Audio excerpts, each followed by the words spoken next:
Raríssimos e raríssimes bom dia, René de Paula Júnior falando aqui no Radinho de Pilha, 25 de outubro de 2023, quarta-feira, e começando a gravar esse episódio pela quarta vez. É só um pouco aqui de contexto. O Radinho é sempre gravado de improviso, eu não tenho um roteiro, eu não tenho nada escrito, né? Ele também normalmente não é editado, ele vai do jeito que veio, né? Ele é quase que um retrato ao vivo, né, do que eu acabei conversando com vocês. Eu acabo eventualmente eliminando alguma tosse, algum engasgo, né, alguma coisa dessas que seria um desrespeito, né, com a sua atenção, mas eu em alguns momentos eu acabo, eu percebo que, tá vendo? Eu estou gaguejando. Eu estou começando a gravar esse episódio pela quarta vez porque eu gaguejei, eu parei, as palavras me faltaram. E por que me faltaram as palavras? Porque eu estava tentando falar sobre algo que eu deixei de falar nos últimos dias e sobre o que calar-se não é uma coisa muito defensável, né? Eu comecei, essas 3 tentativas anteriores, eu tentei falar sobre a absoluta barbárie, sobre a absoluta brutalidade, a desumanidade do ataque covarde do Hamas, e as palavras me faltaram. Eu não, veja só que curioso, né? Eu acho que talvez a emoção tenha me tomado um pouco aqui.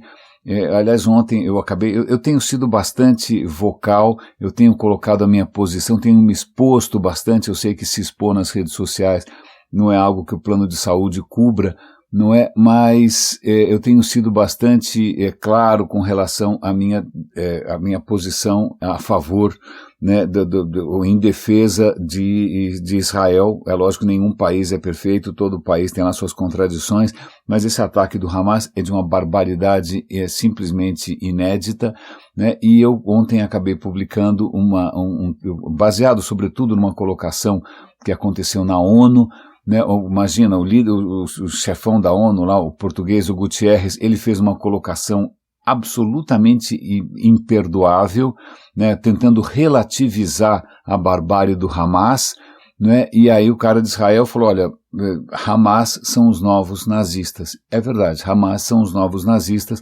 porque eles são genocidas, eles querem eliminar um povo da face da terra, eles não querem que existam mais judeus, né? Isso é o que os nazistas fizeram, né? E com uma outra ideologia, com uma outra bandeira, com um contexto completamente diferente, mas é praticamente a mesma coisa. E vale lembrar também que os nazistas justificavam, né, todo o seu militarismo, toda a sua agressividade como uma defesa. Eles estariam se reparando injustiças históricas, porque o povo alemão teria sido oprimido, traído, injustiçado na Primeira Guerra Mundial. Então, e também ele estava sendo ameaçado, obviamente, por outras, sei lá, uma teoria da conspiração maluca, racial e religiosa. Então veja, os nazistas também se colocavam como vítimas e a gente viu no que deu. Então, mas tem mais coisas para comentar aqui. Então, ok, eu já estou reforçando aqui a minha posição a respeito disso. Eu não consegui assistir, mas é triste saber que para que a comunidade internacional, né, se comova com o que aconteceu, Israel precisou mostrar 40 minutos de vídeos que os próprios terroristas gravaram, e eles estavam usando câmeras, né, no próprio corpo para registrar o que eles estavam fazendo, para usar como propaganda, registrar crianças sendo assassinadas, né, pais sendo mortos na frente dos filhos, gente sendo decapitada, gente sendo queimada viva, né, isso estava tudo sendo gravado para ser utilizado. Então veja, o nível de absoluta barbárie, e por alguma razão qualquer, muita gente ainda tenta relativizar, e eu vou dar um link aqui para um artigo do Estadão interessante sobre uma coisa que eu não conhecia, que é um princípio chamado de consequencialismo. Consequencialismo é o seguinte: você vê uma barbárie dessa e fala, não, a gente não pode se pronunciar porque a gente tem que esperar para ver quais são as consequências, quais são os desdobramentos. Então a gente tem que colocar isso numa perspectiva mais ampla. É mais ou menos como tentar justificar o bombardeio covarde de Hiroshima e Nagasaki, dizendo que, olha, a gente tem que, naquele contexto, a gente tem que ver quais seriam as possíveis outras consequências, então a gente tem que olhar com distanciamento histórico, a história há de nos julgar. Não, barbárie é barbárie. Barbárie é barbárie, né? Barbárie você reconhece quando você vê, não adianta achar que isso é em nome de uma causa histórica, ou achar que isso vai abrir as portas de algum paraíso, ou seja o que for, e aí o Estadão, nesse artigo, eles dão até uns teóricos ali que vão justamente chamar atenção para isso. Pera um instante só, vamos avaliar direito essa história sem tentar relativizar, tem hora que o mal é simplesmente o mal. Não adianta colocar isso sob contexto, mas é interessante porque, para mim, eu sou paulistano, vocês sabem disso, eu nasci aqui em São Paulo, sou paulista até demais, né, com tudo que isso traz de consequências, mas eu reconheço esse meu vício, né, essa minha marca registrada de ser paulistano demais. Acho que eu nasci no centro, fui criança de apartamento, não tenho jogo de cintura nenhum, etc. Pois bem, o que acontece é que os recentes acontecimentos no Rio, que também são de uma barbárie simplesmente inominável, né? Atentados, ônibus incendiados, justamente para criar o quê? Terror. Terrorismo é isso, quando você quer criar terror, não é que o cara simplesmente quer destruir um ônibus, ele quer que as pessoas borrem as calças, ele quer que as pessoas fiquem apavoradas, ele quer que as pessoas reajam de uma maneira irracional. Né? Mas o que me espanta, e isso é uma coisa que para mim é bastante difícil, é que, ok, aconteceu isso, pronto, é um escândalo, e imediatamente todos os jornalistas e os especialistas e a polícia, eles vão fazer um retrato do domínio do narcotráfico e das milícias no Rio de Janeiro. Né, eu vi ali um diagrama, uma ilustração mostrando que 1/3 da cidade do Rio de Janeiro está sob domínio ou do tráfico ou das milícias, 1/3. Né, são 2 milhões e bolinha, 2 milhões e tanto. E, se eu não me engano, 75% desse pessoal todo está na mão das milícias, o resto está na mão do tráfico, então é 1 milhão e não sei quantos para um, 2 milhões para outro. E aí começam a aparecer no mapa onde que são os territórios e começam a aparecer os nomes dos líderes. Aí você fala, pera um instante só, todo mundo sabia disso tudo e ninguém fez nada, isso era fato consumado e, pera um instante só, então como é que do dia para a noite, acho que vocês devem ter visto isso recentemente, quando os milicianos mataram um coitado, um ortopedista que não estava tomando uma cerveja porque confundiram com um certo líder de milícia, e a polícia falou, não, sabe o que acontece? É que o líder da milícia mora ali do lado. Peraí, se o líder da milícia mora ali do lado, por que a gente convive com isso? E fica para mim uma questão que é sempre indigesta, que é, a partir de que momento uma coisa inominável passa a ser invisível ou deixa de ser invisível e vira escândalo? Quando alguma coisa vira escândalo, não é alguma coisa que ninguém sabia. Né, alguma coisa vira escândalo quando não dá mais para você fazer de conta que você já sabia. Né, fazer de conta que você não sabia, perdão. Então, isso é uma questão muito perturbadora, né, a capacidade que a gente tem de conviver com essas questões que tem nome, sobrenome, tem endereço, todo mundo sabe, todo mundo viu, e a gente relativiza e vai achar alguma teoria bizarra para ser cúmplice disso tudo. É difícil. Então eu vou, então já toquei aqui em 2 assuntos que são absolutamente perturbadores, né, que aliás tem um artigo hoje no Estadão em que o Roberto da Mata, que é antropólogo, ele questiona mesmo se a humanidade realmente está avançando, se a gente começou a retroceder em níveis civilizatórios, né, em termos civilizatórios. Mas eu vou agora sair um pouco dessa questão que é notoriamente criminal, criminosa, monstruosa, né, errada, né, para falar de coisas que em princípio dão muito dinheiro, né, e que curiosamente tem um pouco a ver com o tráfico também. Eu acabei de ouvir agora de manhã na BBC uma reportagem curtinha sobre o quanto a comida ultraprocessada, e vamos dar nome aos bois, né? Biscoitinhos, salgadinhos, docinhos, chocolatinhos, bebidinhas açucaradas, o quanto, na verdade, elas são elaboradas para provocar o vício, para provocar a dependência, para provocar para se tornarem irresistíveis, não só irresistíveis, mas também condenar a pessoa a um consumo contínuo e crescente.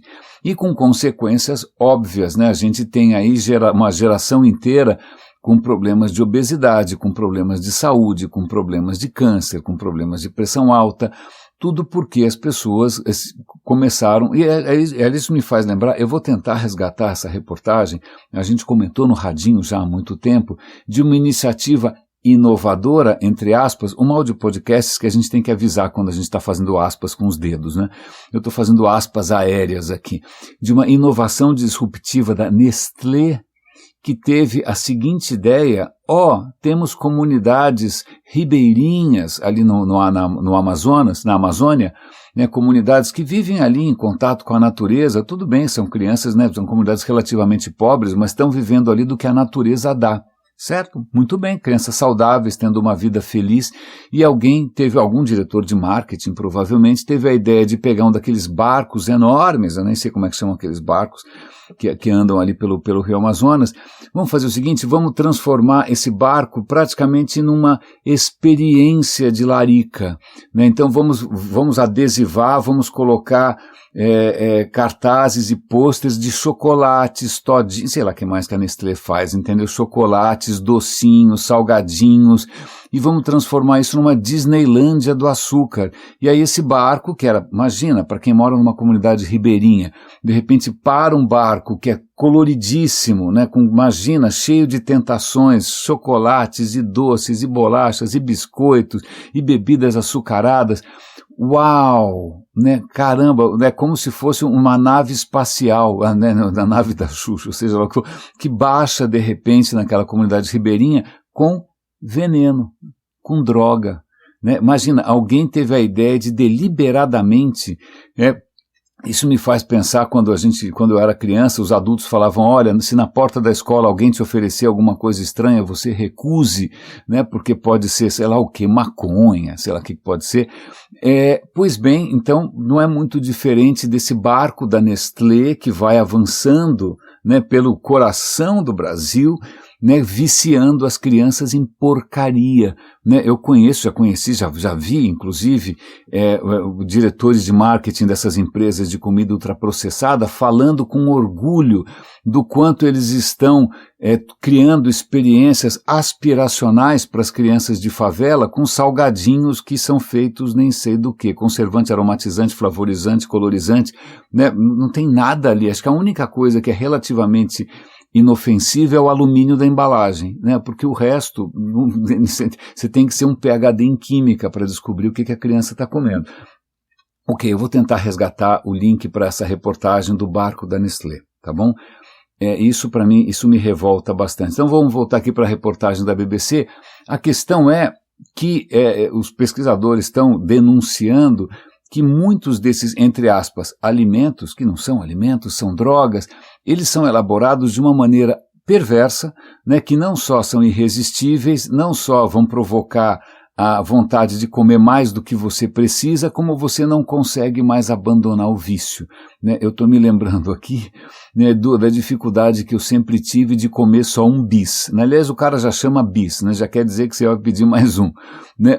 Então, eu fui uma criança que comeu bastante açúcar, isso teve impacto certamente na minha dentição. Felizmente eu comecei a controlar mais a minha alimentação de algumas décadas para cá, estou tentando manter distância desses venenos, mas se eu não tivesse feito nada a respeito, eu não sei como é que eu estaria agora, né? Então fica aqui essa reflexão, quantos profissionais, né, estão ganhando uma fortuna, não só para criar produtos que são irresistíveis, para criar produtos que são viciantes, que vão provocar dependência, porque isso gera um fluxo não só crescente de lucro, mas repetido, é receita garantida, porque, aliás, eu vou fazer um parêntese aqui, voltando para a questão do Rio de Janeiro, eu conheço um pouco o Rio, fui algumas vezes quando era criança, tinha parentes lá, não conheço muito bem não, né, mas fui algumas vezes a trabalho, mas uma vez que eu fui a trabalho,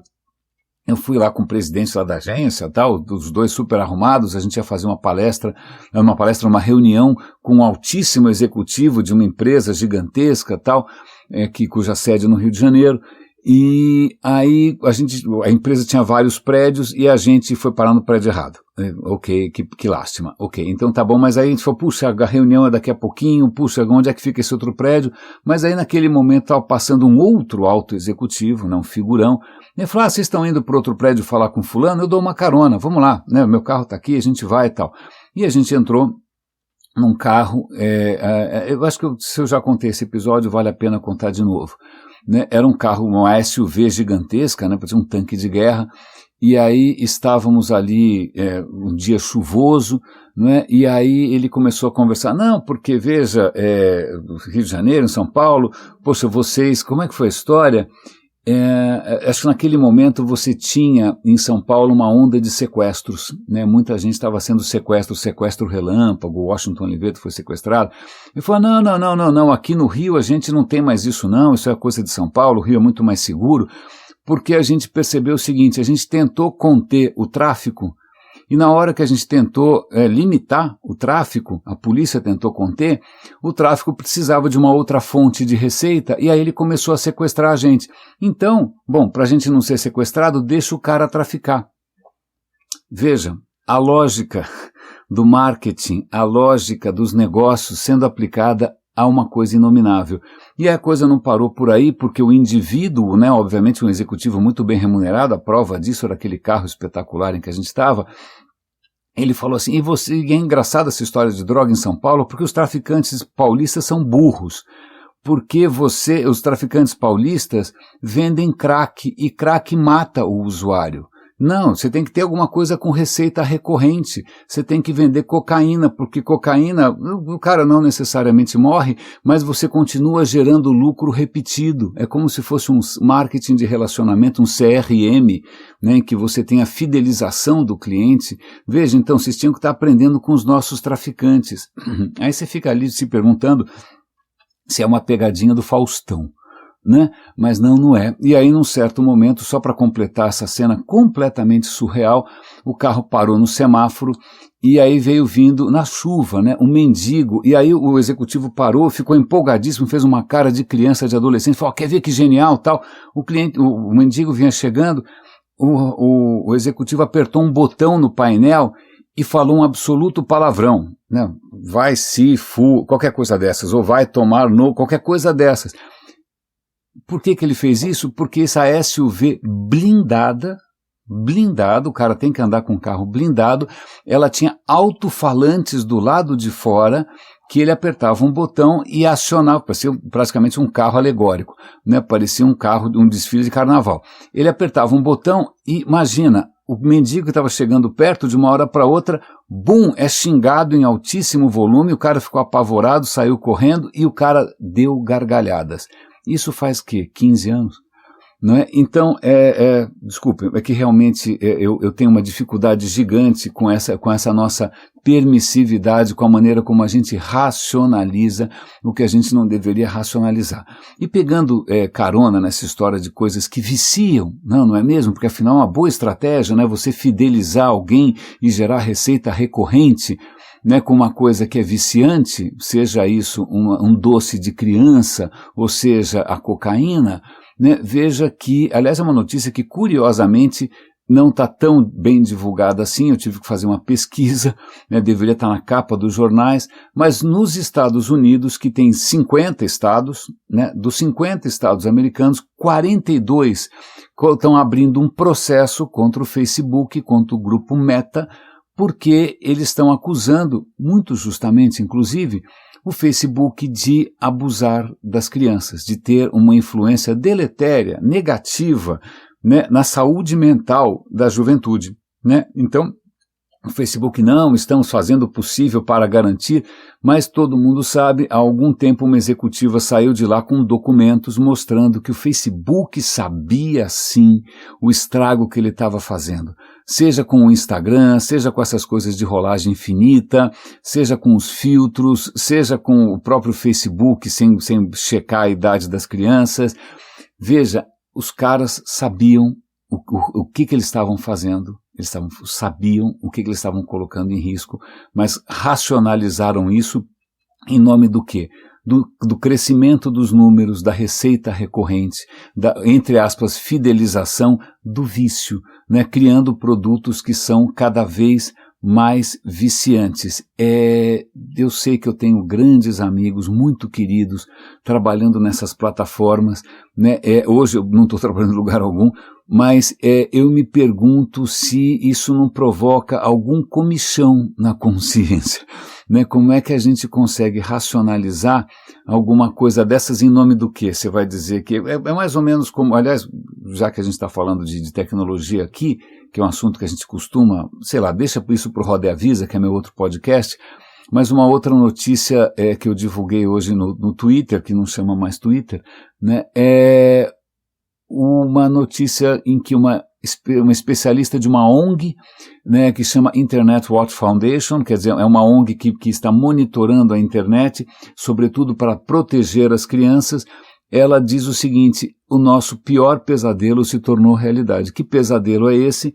Pedófilos e gente pervertida está usando inteligência artificial para pegar imagens que podem ser imagens abusivas, imagens sexuais que envolvem adultos, usando a inteligência artificial para transformar os adultos em crianças.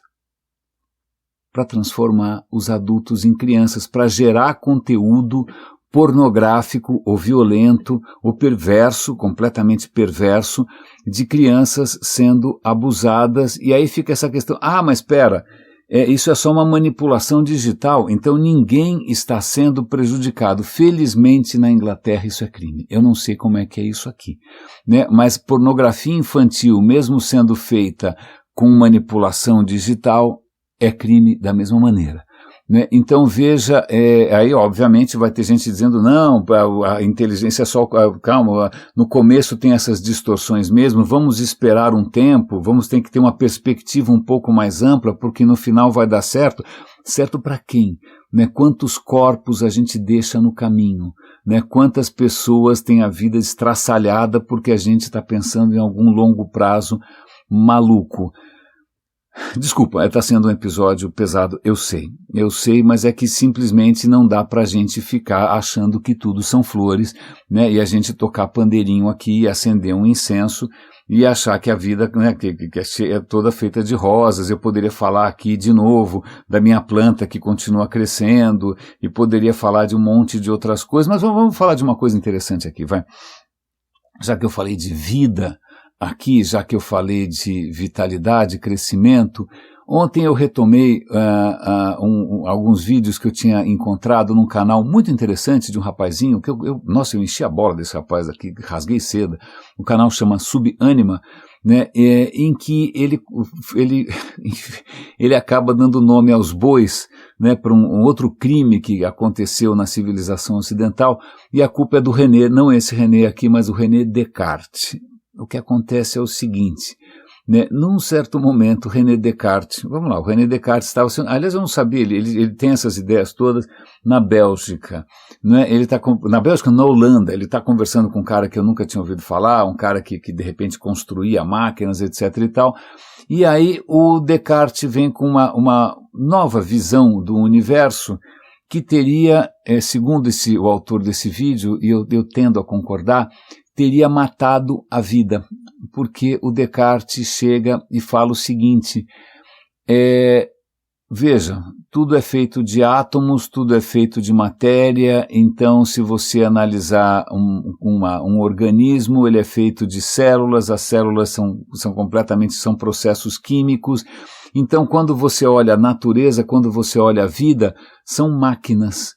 Então, o universo ele não tem nenhum vitalismo, nenhuma energia, não, são máquinas. Eu estou olhando um cachorro, é como olhar um relógio. Eu estou olhando seja lá o que for, um gato, eu estou vendo uma máquina. Tudo é maquinal, né? O universo é uma grande máquina, é uma máquina sem nenhuma vitalidade. Esquece aquela coisa se tem alguma energia vital, se tem, seja lá o que for. Não tem, é tudo maquinal. Né, como se tudo fosse um grande cronômetro, como se tudo fossem brinquedinhos mecânicos, Com exceção, obviamente, né, de uma criatura que seríamos nós, que, não, nós somos diferentes, ok, o nosso corpo é uma máquina, se você entender o funcionamento das engrenagens já tá bom, né, a vida é isso, são só engrenagens, mas nós somos diferentes porque nós temos, sei lá o que, a alma, que ninguém sabe onde é que está, que se conecta e ninguém sabe como, mas aí o que acontece, veja, eu acho pessoalmente que o estrago começa antes, né? Na hora em que você tem o monoteísmo que diz que, olha, é o seguinte, eu fiz você a minha imagem, não é? E o resto aí é para você brincar, né? Só você só você é divino, o resto aí faz o que você bem entende, né? Sei lá, tá tudo aí a seu dispor, né? Coitada do resto da natureza, né? Ela passou a ser uma coisa externa, né? Nós estaríamos conectados a uma divindade que curiosamente prefere morar em outro lugar, que ninguém encontra, e aí você tem um mundo que é um mundo sem alma. Né? A alma seria só um privilégio nosso. Mas, ok, a pá de cal que o René Descartes coloca é dizer que tudo, olha, a natureza que está aí fora, não só ela não tem alma, mas ela é uma máquina, ela funciona como máquinas. E o que eu não sabia é que isso foi em 1700 e pouco, claro, alguns 100, 200 anos depois, um teólogo, que é isso que eles ficaram pensando nesse tempo todo, o que eu faço agora, né? O que eu faço agora? O cara vem, não, olha, é o seguinte, tá legal, vamos reconhecer que o mundo tem leis da física, tem leis da química, que é tudo maquinal, se a gente entender como a máquina funciona, mas então, a máquina do mundo, ela é assim porque Deus é um grande relojoeiro. O Deus, coitado, tinha ficado meio de berlinda, ninguém sabia onde enfiar esse cara. Pronto, agora veio a história do grande arquiteto do universo, do grande relojoeiro. Então, quando a gente pega, mesmo Newton, que está tentando descobrir as leis da física, etc. e tal, na verdade ele não está querendo descobrir as leis da física, ele está querendo descobrir a mente de Deus, né? Porque a mente de Deus estaria refletida nas grandes máquinas que são as criaturas vivas. Então, que coisa mais curiosa, porque, ok, tudo bem que depois vem Darwin e fala, ok, vamos parar com essa história toda essa abundância, essa riqueza, essa diversidade do mundo não precisa de relógio. Primeiro que não é um relógio, é uma bagunça danada. Não é nem, a máquina é bastante mais complexa do que qualquer relógio, ela é muito mais instigante, muito mais intrigante, muito mais fascinante do que um raio de um relógio. Não é? E, desculpa, não precisa de nenhum velho barbudo, a coisa começou sozinha e anda sozinha e é seleção natural, lamento informar, é o que temos. Mas veja, é curioso que agora a gente, quando começa a perceber a maneira como tudo se conecta, como você não pode, de maneira nenhuma, né, isolar as coisas e dissecar as coisas, entender tudo como se fossem engrenagens e nada tivesse conectado a nada, como isso tem uma certa história, tem uma certa origem, como tudo isso empobrece muitas coisas. Mas vamos lá, eu acho que eu tenho mais alguns assuntos para comentar com vocês. Eu vou comentar especificamente, já que a gente falou aqui de evolução, eu sou uma criatura urbana, né, em alguns momentos da minha infância, eu fui exposto à natureza e fiquei bastante impressionado. Eu me lembro a primeira vez que eu vi estrelas no céu, de verdade, né? Eu acho que foi numa fazenda, porque quem mora na cidade não vê nada disso, claro, não tem estrela quase que nenhuma, né? Ainda mais em São Paulo, mas eu fiquei, uau! Então, aquilo que devia ser óbvio, né, para mim foi quase uma revelação, né? Então, várias experiências. Eu me lembro da primeira vez que eu vi vagalumes, que acho que eu devo ter visto vagalumes umas 3, 4 vezes na vida, muito pouco. Uma delas eu já era marmanjo, eu vi um vale, acho que em Minas Gerais, era de noite, o vale estava simplesmente, nossa, parecia um outro céu, parecia um outro universo de luzinhas piscando, se tinha estrelas no céu e vagalumes na terra, eu não tinha ideia de que aquilo fosse assim. Vamos falar, portanto, de vagalumes, criaturas absolutamente fascinantes. Vagalumes são besouros, eu não sabia, mas de todas as espécies de vida, né, de todas as espécies existentes no planeta, 1/4 é besouro. É um planeta dos besouros, haja besouro, pelo amor de Deus, quanto besouro, né? E vários desses besouros são o que a gente poderia chamar de vagalumes. Eu acho que tem 2.000 espécies de vagalumes. Pra você ter uma ideia, você pegar todos os mamíferos, o que nos inclui, são 6.000 e tantas espécies de mamífero, pois bem, só de vagalume tem 2.000 e tantas espécies, e vagalumes conseguem uma coisa que é absolutamente genial, que é produzir luz. Produzir luz não botando fogo nas coisas, que é o que a nossa espécie cretina descobriu como fazer e nunca mais parou, né? Mas eles fazem isso num processo frio, né? Não é que o cara pega fogo, não é que você vai queimar o dedo se você pegar um vagalume, né? Tanto que é engraçado, a palavra em português é vagalume, é um fogo que circula, né? Não tem fogo nenhum ali, né? Não tem fogo, é só luz. É um processo de bioluminescência, então o vagalume consegue, num processo químico, eletroquímico, fotoquímico, sei lá o que, ele consegue nas suas, vamos chamar, na sua bundinha, o seu bumbum, acende, e ele consegue controlar, e ele pisca em padrões. A questão é, ok, a gente entende como isso funciona, a gente entende todo o processo da química, entende tudo, a questão é por que ele se dá esse trabalho. A questão, obviamente, tem a ver, obviamente nada, né? Eu não tinha ideia disso. A questão é o amor. O amor. Os vagalumes ficam piscando que nem uns malucos para cima e para baixo para conseguir encontrar uma parceira. E esse vídeo que eu vou recomendar para vocês aqui, muito bacana, mostra ali uma entomóloga, mostra inclusive uma adolescente americana que se interessou por ciência, está fascinada por ciência, está criando um projeto de ciência cidadã para ajudar outras pessoas, sejam crianças ou idosos, a identificar quantos vagalumes ainda existem nos seus jardins. Ok? Então é bem bacana o vídeo. Ele vai mostrar uma cena que eu achei super romântica, que é o seguinte: os machos ficam piscando para lá e para cá para ver se alguma fêmea se interessa. Né? Ele fica piscando na sua linguagem do amor. Ele fala uma certa língua. Né? Eu estou falando aqui em língua porque você pode ter no mesmo espaço várias espécies de vagalumes diferentes.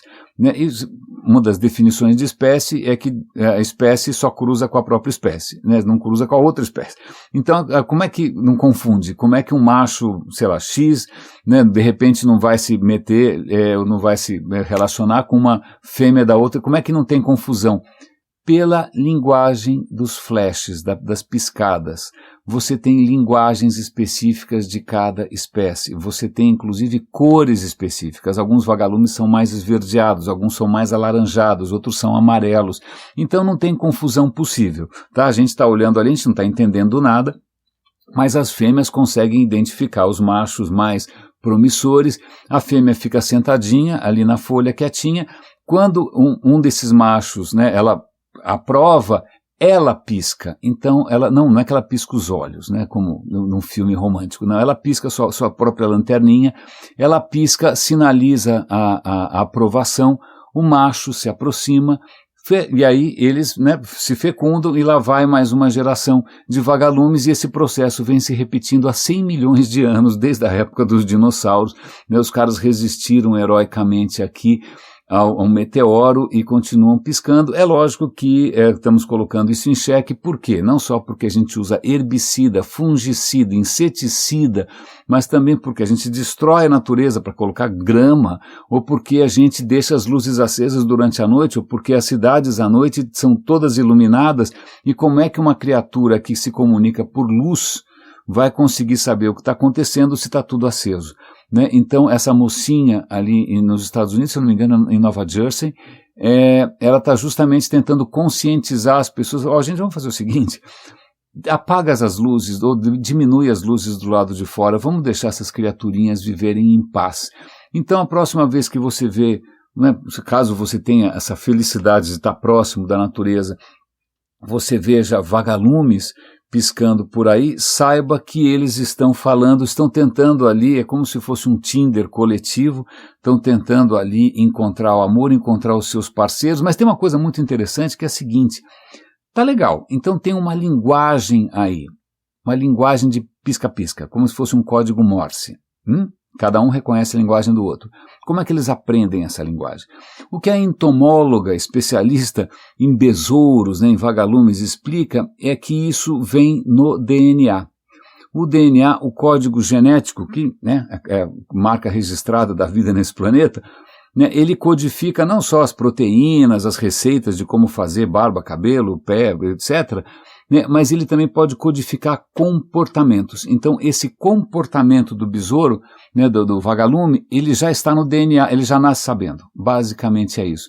E aí eu vou usar isso como gancho por uma coisa extremamente, eu ainda estou digerindo, tá bom? Uma coisa extremamente rica, que foi a conversa que eu ainda não terminei de ouvir, é uma conversa de 3 horas, tá bom? Uma conversa densa de 3 horas entre 2 cabeções, 2 gênios, e eu aqui, mané, tentando, né, sentar na janelinha. Mas uma conversa do Lawrence Krauss, que é um físico, que eu estou sempre falando dele aqui, e o Robert Sapolsky. O Robert Sapolsky eu mencionei ontem, é o cara que escreveu um livro demonstrando que a noção de livre-arbítrio, né, que você é o capitão da sua alma, que você toma as decisões, é uma ilusão útil, né, bacana, com algumas consequências, né, você pode estar querendo mandar todo mundo para a cadeia, ou então dar bônus para o executivo, mas quando na verdade não é mérito e nem culpa de nenhum deles, mas ele está falando ali de livre-arbítrio, e nessa conversa longa aparecem muitas coisas interessantes. Uma delas é a seguinte: uma característica dos primatas, e sobretudo da espécie humana, é que em algum momento a evolução da nossa espécie, ela resolveu se arriscar, né? Ao invés de pegar os comportamentos e programar no código genético, esse é o comportamento, vai ser sempre assim, etc e tal, que é o comportamento de uma formiga, que é o comportamento de uma abelha, né?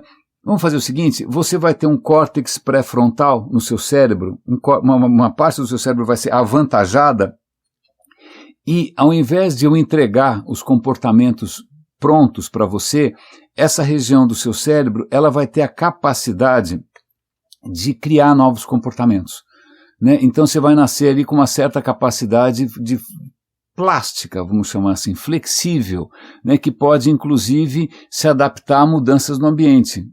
Pô, uma ideia um pouco arriscada, né? Porque isso significa que a criatura não nasce sabendo, né? Ela vai ter que ter um tempo ali para amadurecer, para criar novas regras, mas a graça disso é que, puxa, isso é flexível, né? Se o mundo mudar, ou se tiver alguma alteração, ou se tiver alguma coisa, você não precisa esperar a seleção natural genética, você passa a ter uma seleção cultural, você passa a ter o aprendizado. Então veja, o nosso córtex pré-frontal, não é? Ele nasce, não digo que ele nasce em branco, não nasce em branco, mas ele já nasce plástico, ele pode ser, ele pode se sofisticar ao longo do tempo. E quando que essa sofisticação do córtex pré-frontal acontece? Essa sofisticação, esse amadurecimento do seu córtex pré-frontal, que vai ajudar você, inclusive, a tomar decisões, a fazer julgamentos do que é certo, o que é errado, isso vai acontecer durante a adolescência.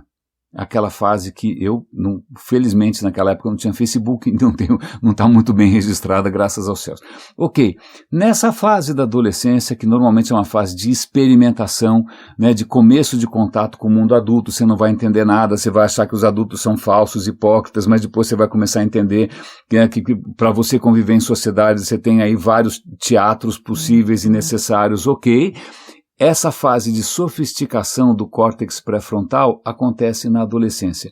E aí a gente entra de novo num assunto que eu mencionei ontem, que é o seguinte: ok, vamos imaginar que você tenha tido sorte, né, de nascer num país tranquilo, com a natureza tranquila, numa cultura relativamente bacana, e que seus pais tenham tido condições socioeconômicas e sua mãe tenha se alimentado bem, e que nada extraordinário tenha acontecido na sua infância, nada de esquisito, ninguém consumiu drogas, ninguém consumiu Doritos, ou seja lá o que for, mas, pois bem, você teve tudo certinho, e aí você tem uma adolescência rica de experiências em que você pode brincar, em que você pode rir, você pode amar, você pode errar, não é? E aí, legal, você se desenvolveu no total do seu potencial, né? Desenvolveu todo o potencial que a natureza lhe concedeu. Mas isso não é o que acontece com todo mundo, nem todo mundo tem essa sorte, né? Nem todo mundo é tão privilegiado pelo acaso assim. Muita gente pega o palitinho curto, o cara pode herdar algum problema genético, a mãe pode ter tido uma gravidez complicada, o cenário infantil pode ter sido abusivo. Então, especialistas em psicologia, eles criaram uma lista de fatores que são fatores adversos à infância. Né? Que fatores adversos são esses? Eu não vou lembrar. É uma série de fatores. Olha, se a mãe, sei lá, fez alguma coisa louca na gravidez, se drogou, não sei, ou então se a criança sofreu algum tipo de abuso, ou se os pais bebiam. Tem uma série de fatorizinhos que, se por acaso você ticar um desses fatores, acaso, infelizmente acaso. Né? Não é nenhuma regra de compensação universal, porque o universo realmente não está preocupado com nenhum de nós. Mas vamos lá. Mas caso você pontue em algum desses índices de adversidade, isso vai comprometer o seu futuro como adulto, isso vai comprometer a qualidade das suas decisões, isso vai comprometer a sua estabilidade emocional, isso vai comprometer a sua capacidade, inclusive, de resistir a coisas que viciam, certo? E veja só, uma fase absolutamente fundamental é a adolescência. Na adolescência é que o seu córtex pré-frontal ele vai amadurecer e é esse córtex que você vai usar para o resto da vida, certo? Ainda tem uma certa plasticidade, mas, cara, ele se estruturou ali. Agora veja, quantos adolescentes têm hoje o que a gente poderia chamar de uma adolescência rica, livre, divertida, saudável, física. Né, eu estou pensando aqui em vários adolescentes que eu vi de perto, né, que passaram a vida jogando games, né, comendo porcaria, jogados no sofá, né, andando de SUV blindada em SUV blindada, sem nenhum contato com a natureza, todos dentro de uma bolha. Né, e aí o que acontece é que isso compromete para o resto da vida, isso sem falar, obviamente, nos adolescentes que crescem em condições simplesmente atrozes de desigualdade, de opressão, etc. Né? A questão isso compromete para o resto da vida a qualidade das decisões que você é capaz ou incapaz de tomar. Né? E aí, obviamente, essa é a primeira questão, né? Para a gente parar para pensar o que a gente está fazendo com as nossas crianças, o que a gente está fazendo com os nossos adolescentes. E para a gente também pensar em gente muito bem remunerada, né, que está aí investindo, né, milhões e ganhando bilhões, justamente viciando, diminuindo a sua capacidade de discernimento, diminuindo a sua capacidade de resistência, diminuindo a sua autonomia, comprometendo a sua saúde, comprometendo o futuro de uma sociedade inteira. Para quê? Para ter uma receita recorrente, seja com crack, cocaína, chocolatinho, Coca-Cola, ou seja lá o que for, games no Facebook, ou no, sei lá onde, no PlayStation. A lista não termina. TikTok, o que é o TikTok? Então, pois bem, estão vendo as coisas de uma certa maneira se conectam. Curiosamente, a gente tem, isso é extremamente interessante, acho que uma das ideias que eu absorvi ontem e que eu ainda estou digerindo, estou saboreando ontem, é a seguinte: o nosso cérebro, como hardware, como equipamento, ele é mais ou menos o mesmo há muito tempo. Então a gente vem se virando com o mesmo, vamos chamar de PC, o mesmo PC na cabeça há muito tempo, certo? Então a gente se virava bem, né? O pensamento mágico ajudava bastante, né? O pensamento mágico arruma explicações completamente estapafúrdias, a gente acha tudo bonito, né? Só que o que acontece é que a partir de um certo ponto a gente inventou, né? Já que o córtex é bastante flexível, a gente inventou outras maneiras de justificar, ou de entender, ou de se relacionar. A gente foi criando novas regras, mas acontece que o hardware continua sendo basicamente o mesmo. Não tem como criar uma extensão do cérebro, né? Não tem um disco externo, não. De uma hora para outra você tem que fazer, sei lá, você tem que ler. Ler é uma coisa nova. Você tem que fazer julgamentos morais um pouco mais sofisticados, você tem que fazer conta, você tem que fazer ciência. E o que acontece é que o que a natureza faz sempre é reaproveitar ou ressignificar alguma coisa que ela já tinha. Né? Não dá para fazer um cérebro novo do zero, é o que temos tal. E o que é muito interessante, que se você botar uma pessoa, né, fazer uma tomografia do cérebro, para ver o cérebro funcionando em tempo real, a gente consegue ver isso, né, que áreas do cérebro são acionadas, tal. Quando você pede para a pessoa avaliar uma coisa, se ela é bela ou não, se ela é esteticamente bela, né, que é uma coisa que a gente faz desde que o mundo é mundo, não é? Aciona uma certa área do cérebro. Agora, quando você pede para a pessoa avaliar se uma proposição é verdadeira, uma história é verdadeira, se, sei lá, uma equação é verdadeira, curiosamente, a mesma área do cérebro é envolvida. A gente está usando, para avaliar coisas que são, em princípio, racionais, a gente está usando o mesmo aparato que a gente usava antes, que é um aparato dos afetos, né, das paixões, da beleza.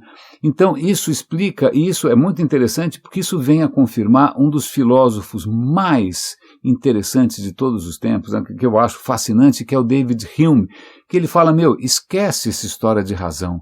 A razão é escrava das paixões.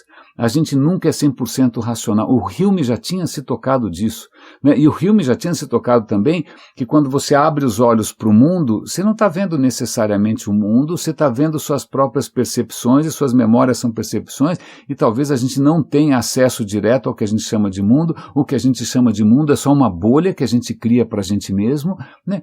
Hume é bastante interessante. Mas veja, voltando para essa história, se a área do cérebro que avalia se alguma coisa está certa ou errada, se é correta ou não, se ela faz sentido ou não, se ela é lógica ou não, se ela está muito próximo da história estética, o que acontece é que a gente sempre vai cair na armadilha de histórias que são completamente estapafúrdias, mas que são mais bonitas.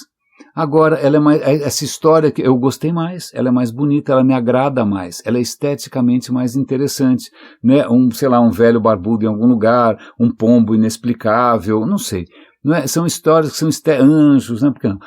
São histórias estéticas, mas a gente vai preferir. E aí é muito interessante, essa foi uma conclusão que eu tive hoje no café da manhã com a minha mulher, porque se eu falei, puxa, ontem eu falei tanto dessa questão de livre-arbítrio, eu tenho certeza que muita gente deve ter ficado incomodada, né, achando que, não, onde já se viu, né, dizer que todas as nossas decisões, elas são explicáveis do ponto de vista físico, químico, neurológico, né? Como é que a gente vai tirar a magia? Onde já se viu você acreditar que o nosso temperamento pode ter origens genéticas, que ele pode ter origens, onde já se viu, mas ao mesmo tempo são pessoas que vão acreditar que você é definido pela hora que você nasce de acordo com a astrologia.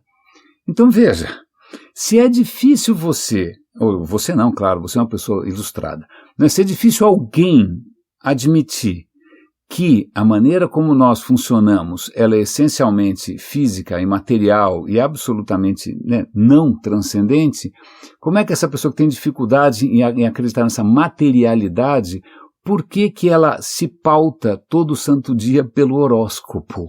Né? Por que ela vai achar que a orientação de Saturno com Mercúrio retrógrado vai fazer alguma mínima diferença, quando a gente sabe que não faz, não tem como fazer, certo? Não tem. Né? Então, talvez porque a história seja mais bonita, talvez porque a história seja mais poética, porque eu não sei. Então veja, algumas das dificuldades que a gente tem em processar e assimilar ideias novas, talvez venha do fato justamente da gente continuar usando o mesmo hardware, né, que aí foi meio acochambrado, né, meio adaptado para tentar incorporar coisas novas, e talvez a gente esteja regredindo nisso, porque a gente de novo está se deixando viciar por coisas que são mais apetitosas, coisas que são mais gostosas, coisas que viciam, o ódio vicia, né, o prazer vicia, o voyeurismo vicia, e isso está ganhando mais relevância do que, aquilo que poderia, uma outra visão de mundo, né, que poderia mostrar as conexões, que poderia nos unir, que poderia, né, ajudar a gente a escapar um pouco desse legado que convenhamos, com um forte cheiro de barbárie. Raríssimos e raríssimos, ok, obrigado aqui pela terapia, me passem a conta depois, eu tenho que remunerar vocês pelo divã, mas eu agradeço aqui de coração aos raríssimos que têm todo o santo mês contribuído materialmente com R$10 ou com mais às vezes, né, para a subsistência desse canal, que é um canal que não se pauta pela lógica comercial, que não se pauta pela viralização, que não se pauta pelo vício ou né, por ficar apertando os botõezinhos irresistíveis da sua libido ou da sua curiosidade ou da sua autoestima. Muito obrigado. Cuidem-se, por favor, um grande abraço e até amanhã.